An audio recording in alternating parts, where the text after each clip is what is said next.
Oui, nous voulons vivre tous ensemble une vie inclusive. La manifestation Ensemble tout droit s'est déroulée le 9 mars à Berne. Cette manifestation regroupait un grand nombre d'associations, de citoyennes et de citoyens revendiquant la participation, le libre choix et l'inclusion pour les personnes en situation de handicap. Par son adhésion à la Convention de l'ONU en lien avec le droit des personnes en situation de handicap, appelée CDPH en 2014.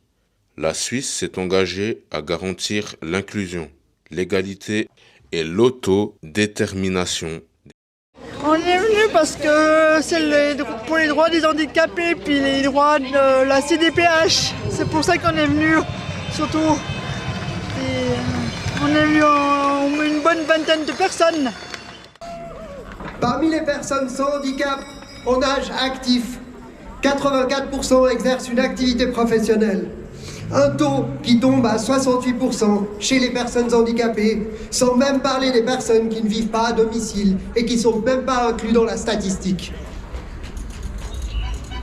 Depuis des années, lorsque l'on parle d'assurance invalidité, il est question de réinsertion, d'intégration, plus rarement d'inclusion. À mon avis, il y a beaucoup de problèmes toujours dans la vie d'une personne handicapée, beaucoup de barrières, beaucoup de problèmes, que le focus il est toujours au sujet de l'argent et pas de personnes humaines. Que nous, on n'a pas les mêmes droits des personnes normales, pour dire un petit peu, ouais. Moi, je trouve qu'il y a beaucoup à faire encore, même en Suisse. On est loin, mais on n'est toujours pas là où on devrait être.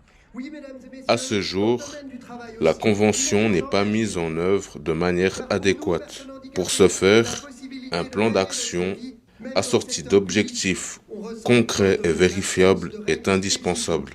Il doit être élaboré par la Confédération avec les personnes en situation de handicap et leur organisation.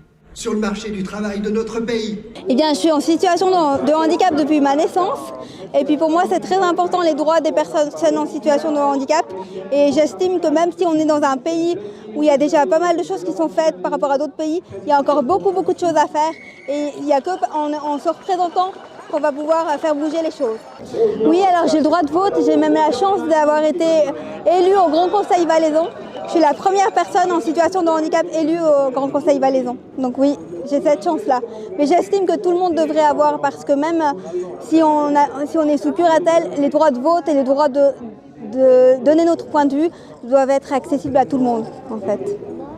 Du côté du canton de Neuchâtel, la première étape concrète de l'application de la loi se tiendra le 1er avril avec les états généraux de l'inclusion dans le domaine du handicap.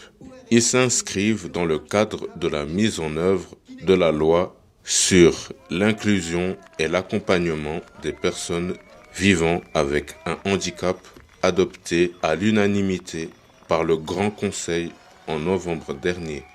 L'objectif de cette journée est de réunir les différentes parties prenantes, associations de défense des personnes vivant avec un handicap, institutions partenaires, personnes concernées, services administratifs et population neuchâteloise. Un dossier que nous suivrons de près.